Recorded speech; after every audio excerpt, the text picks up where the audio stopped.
darling. Elvira, Mistress of the Dark here. You know, a lot of us gals think we know a thing or two about makeup. I mean, even those of us who really don't need it. But honey, even I could learn a secret or two from the Oscar-winning genius you're about to meet. He's the guy who put the fur into ferocious hits like An American Werewolf in London and Tim Burton's Planet of the Apes. In fact, when it comes to creating ape costumes for the likes of King Kong and Mighty Joe Young, I guess you could say Rick Baker is one makeup master who doesn't monkey around.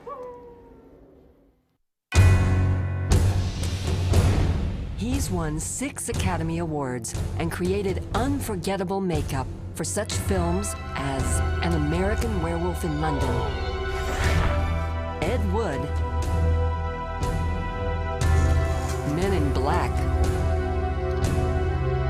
and the 2000 version of Planet of the Apes. Meet Rick Baker, Monster Maker.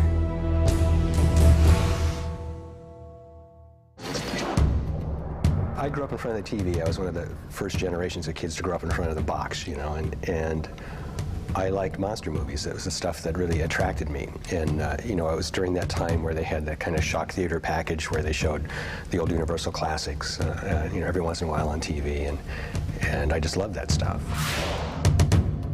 Also, I was an avid reader of Famous Monsters of Filmland, the magazine that was the monster magazine at the time. I just used to like to look at the pictures more than anything else, but I just became fascinated. I used to think I wanted to be a doctor because I really wanted to be like Dr. Frankenstein. You know, when I was about 10, I realized that, you know, I wanted to be a makeup artist. I wanted to be the guy who made the monsters. I started with some grease paint and smearing. You know, the first thing I did was vampire makeup. It was pretty simple, white face, dark circles around the eye, you know. And just went to the library and found out what I could find there. There was a couple books on stage makeup that had some real basic information. Jack Pierce was my first idol. Because of the Frankenstein's monster and all the great Universal stuff, the Wolfman and all the great makeups that he did. The very first time I did a gash on my hand and showed it to my mother, I got a real response, and this is what I was looking for. You know, I really, you know, I faked her out, as I used to say when I was a kid. So that started my blood and guts phase, which any friends in my neighborhood, you know, that were willing to be victims for my makeup, you know, would sit there and I'd do a horrible, gory wound on them and go home with them to see the look on their parents' faces. And after a while, I just wasn't allowed to come over to their house anymore because I was that weird kid down the street that did the sick stuff. Among Baker's friends was future film director John Landis. In 1973, Landis gave Rick the chance to go ape and create an original gorilla costume for the low-budget Monkey on the Loose movie, Schlock. I made this Schlockthropus suit by myself in my bedroom in 6 weeks. I was making up John. John played the Schlockthropus. And he says, well, my next movie is going to be this film that I wrote called American Werewolf in London. And he asked me if I wanted to do it. And I go, yeah, of course I did, because I love those, you know, werewolf movies, and especially the transformation scenes. Something like 10 years went by before the film was actually made. So I had a long time to think about it. As Baker formulated his plan to transform a man into a werewolf, he decided to incorporate mechanical devices in the form of robotics called animatronics in his practical makeup techniques. I thought, if I made a fake head and I had an internal structure, because it didn't have a human in it, that had a shape of like more wolf-like shape inside this fake head that could push through and change the physical shape of it, that could be kind of cool, you know, so I ended up calling it Change-O Head.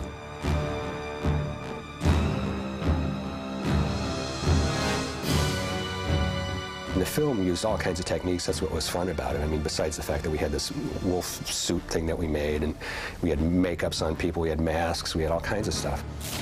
Armed with his new approach to animating his work, Baker won his first Oscar for Best Makeup for the ultra-popular werewolf film. Baker's groundbreaking animatronic makeup techniques would also play a big role in winning him his second Oscar for Best Makeup for his creation of this towering North American legend. Harry, in Harry and the Hendersons, the director, Bill Deere, first of all, wanted him to be huge. So I thought, well, Harry needs to be animatronic. Until that time, most of the mechanical kind of animatronic were cable controlled, where we had cables coming out the back and levers that you would pull to operate it. Very cumbersome. Harry had to go all over the place, do all kinds of things. They wanted to shoot him with multiple cameras. So I said, we have to make Harry radio controlled. I kind of gave him this kind of pointy head, and I thought, well, this is a perfect place to put the motor. So on the top of his head, we had our little radio-controlled servo motors that operated the lips and the eyebrows of the Bigfoot. It was the first time we did radio-controlled things. Most everything now is radio-controlled. I read an article in the trades about Tim Burton doing a movie based on the life of Ed Wood, and that Martin Landau was going to play Bela Lugosi. I said to myself, I have to do this. I have to do this movie because, for one, I'm actually an Ed Wood fan, you know, and a Lugosi fan, and a Tim Burton fan. Martin, I thought was a great actor, but I didn't think his face was ideal. Lugosi has a very kind of round, broad face, and Martin's got a long face. There were a lot of things that I didn't think were right, and looking at him, I thought, you know, it's tempting to put too much rubber on him. So what I ended up doing was, he had a nose that changed the shape of his nose to look more Lugosi-like, a chin that gave him the cleft chin, an upper lip piece that covered his full upper lip and created that long space there. Ears that gave him you know, bigger ears, and a hairpiece and some careful painting. How the Grinch Stole Christmas was a really interesting makeup challenge. We all grew up with the Seuss book, and everybody's familiar with the Chuck Jones version and see it every year.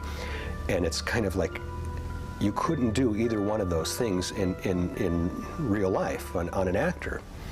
So it was challenging to try to design something that looked like the Grinch that we knew and loved and worked, you know. And when they told me Jim Carrey was going to play the Grinch, I thought, that's great, because he's so animated. He can do things with his face that nobody else in the world can do. We did 12 different makeup tests for Jim, ranging from what we ended up with, which was pretty much my first concept, to just painting Jim Carrey green. They finally decided my first approach was the right approach.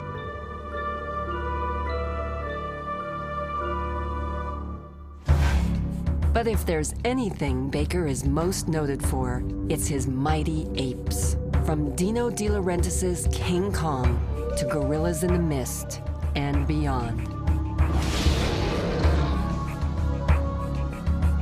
They called me about a remake of Mighty Joe Young. And, you know, Joe was the other giant gorilla movie that I loved as a kid. We built 3 full-scale Joes. One, it's a quadruped Joe. The legs wouldn't move. He would just shift his weight and rock back and forth. And the head was fully animatronic.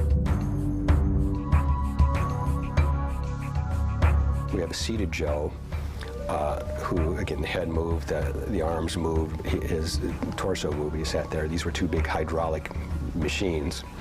And then we had a big, what we call Dead Joe. But the majority of the film is a man in a gorilla suit. I really wanted our big mechanical Joes to look exactly like the guy in the suit. And I also wanted the computer model to look exactly like the guy in the suit. So we took advantage of the cyber scanning technology.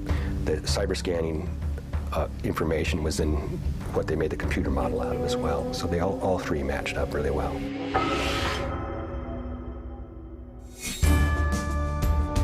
The problem I had when they contacted me about Men in Black was it's going to be really hard to make aliens that don't look like something we've seen a million times before. I thought it might be interesting to have in Men in Black headquarters like a guy that's a saucer man, and you recognize it as this guy from the movie, and you had even E.T. could be there working as an operator on the phone or something, you know. They didn't like that idea, so I threw that one out. But what was fun about it, Men in Black, was we got to do all kinds of stuff. We had makeups, like the Vincent D'Onofrio makeup. We had animatronic things. We We had men in suits. We had little puppets. We had big puppets. We had, fake heads. We had all kinds of stuff.